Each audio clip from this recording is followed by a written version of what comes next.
అందరికీ నమస్తే, welcome to Andhra Chronicles.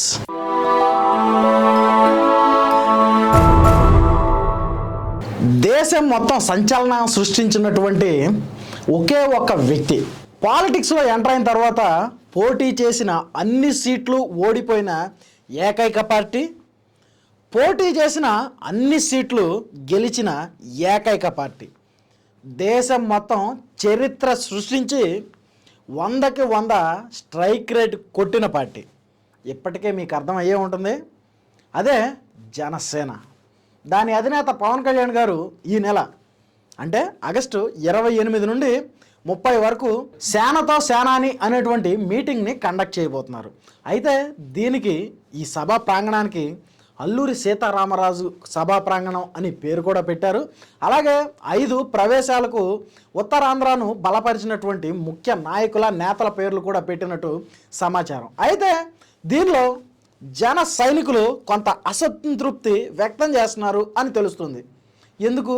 Pawan Kalyan గారు ఏది చెప్పినా కానీ తూచా తప్పకుండా ఫాలో అయ్యేటువంటి జన సైనికులు పవన్ కళ్యాణ్ గారి మీద అసంతృప్తి వ్యక్తపరచడానికి గల కారణాలు ఏంటి అంటే, ఈ సేనతో సేనాని అనేటువంటి కార్యక్రమానికి నియోజకవర్గాల వారీగా, లేదంటే మండలాల వారీగా, లేదంటే జిల్లాల వారీగా కొంతమంది సెలెక్టివ్ మెంబర్స్ని మాత్రమే ఈ మీటింగ్లో పాల్గొనాలి అని, దానిలో భాగంగానే కొన్ని పాసులు ఉన్నాయని, వీరంతా రాష్ట్రానికి ఎలక్షన్స్కి అలాగే పార్టీకి ఎంతో సేవ చేశారు అని చెప్పడంతో కొన్ని వివాదాలు మొదలయ్యాయి ఈ సేనతో సేనాని అనేటువంటి మీటింగ్లో. అంటే వాళ్ళైనా పనిచేసింది పార్టీ కోసం, వాళ్ళైనా పనిచేసింది రాష్ట్రాభివృద్ధి కోసం, మేము చేయలేదా అంటూ ఎంతోమంది పవన్ కళ్యాణ్ గారి మీద కొంచెం అసంతృప్తి వ్యక్తం చేస్తున్నటువంటి తరుణంలో పవన్ కళ్యాణ్ గారు ఇది కేవలం నిర్వహించేది, ఆ తరువాత ఉండేటువంటి దిశానిర్దేశాలు ఏ విధంగా ఉండబోతాయి, ఊహాగానాలు ఏ విధంగా ఉండబోతాయి. అయితే మనం ఇప్పటికే పొత్తులో భాగంగా పవన్ కళ్యాణ్ గారు మేము పొత్తుగా నడవబోతున్నాం అని అనౌన్స్ చేసినప్పుడు చాలామంది విమర్శించారు. ఏమని? పవన్ కళ్యాణ్ గారు అలాగే జనసేన పార్టీ జన సైనికులు పొత్తుకి వెనక ఉంటారా, పొత్తుకి ముందు ఉంటారా అనే డౌట్ రేజ్ చేసి జన సైనికుల్లో ఒక అలజడి సృష్టించారు కొంతమంది విమర్శకులు. ఓ రకంగా నల్లతోలు కప్పుకున్నటువంటి ముష్కర్లు, బ్లాక్ షీప్స్ అని చెప్పుకోవచ్చు. మరి ఇలాంటి వాళ్ళు ఆ జన సైనికుల్లో అలజడి పుట్టించారు, మధ్య గొడవలు రేపెట్టించే ప్రయత్నాలు చేశారు. కానీ పవన్ కళ్యాణ్ గారు ఇచ్చినటువంటి ఒకే ఒక్క స్టేట్మెంట్తో అందరికీ క్లియర్ కట్గా క్లారిటీ వచ్చింది. ఏంటా స్టేట్మెంటు అంటే, పొత్తులో భాగంగా మనం పార్టీకి వెనక వెళ్ళాం, పార్టీకి ముందు వెళ్ళాం, పొత్తుతో వెళ్తాం. అంటే ఇక్కడ ఎవరు ఎక్కువ కాదు, తక్కువ కాదు. మనం ఓ రకంగా చూసుకుంటే పవన్ కళ్యాణ్ గారి వ్యక్తిత్వాన్ని మనం క్లియర్ కట్గా ఒక అంచనా వేసేసుకోవచ్చు ఈజీగా. పవన్ కళ్యాణ్ అనేటువంటి వ్యక్తి భయపెడితే లొంగడు, దౌర్జన్యం చేస్తే లొంగడు, ఇబ్బంది పెడితే లొంగడు. ఆయన లొంగేది కేవలం ప్రేమకు మాత్రమే.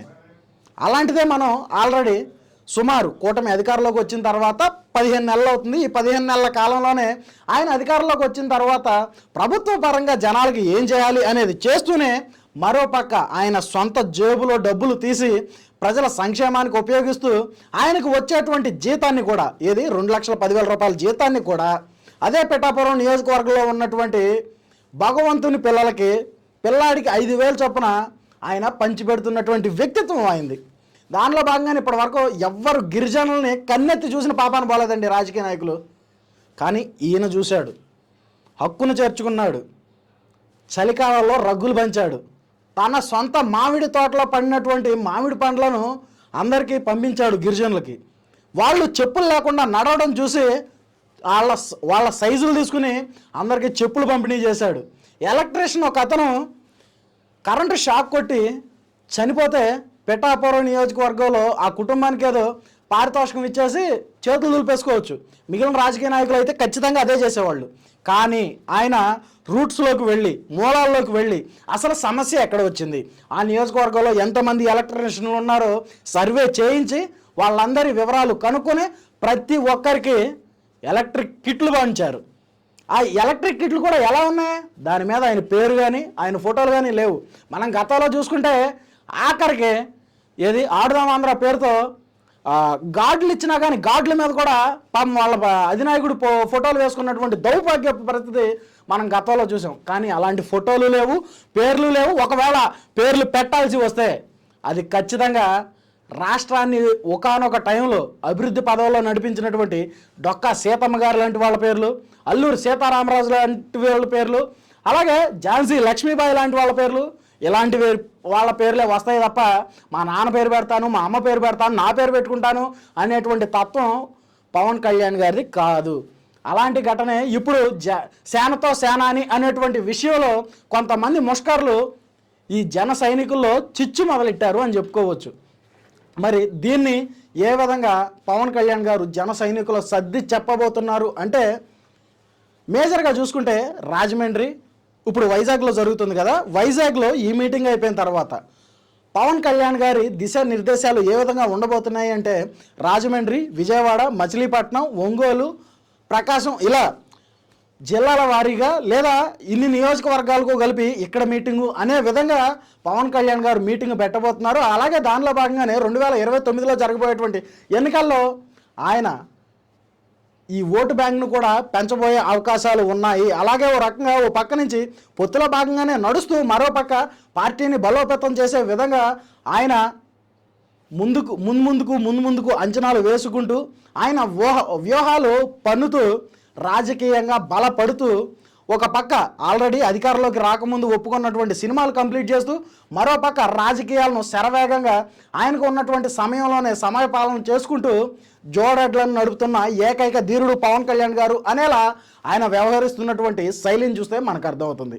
మరి ఇప్పుడు ఈ సేనతో సేనానీలో పవన్ కళ్యాణ్ గారు మాట్లాడబోయేటువంటి మాటలు కానీ లేదంటే ఆయన ఇవ్వబోయేటువంటి స్పీచ్ కానీ ఏ విధంగా ఉండబోతుంది అని 2 తెలుగు రాష్ట్రాలే కాదు దేశంలో ఉన్నటువంటి పవన్ కళ్యాణ్ గారి ఫాలోవర్స్ అంతా ఏకధాటిగా ఎదురు చూస్తున్నారని మనం చెప్పుకోవచ్చు.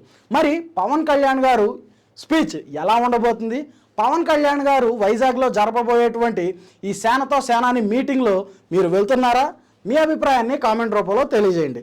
Thanks for watching. This is Rajesh signing off. Andhra Chronicles. Thank you.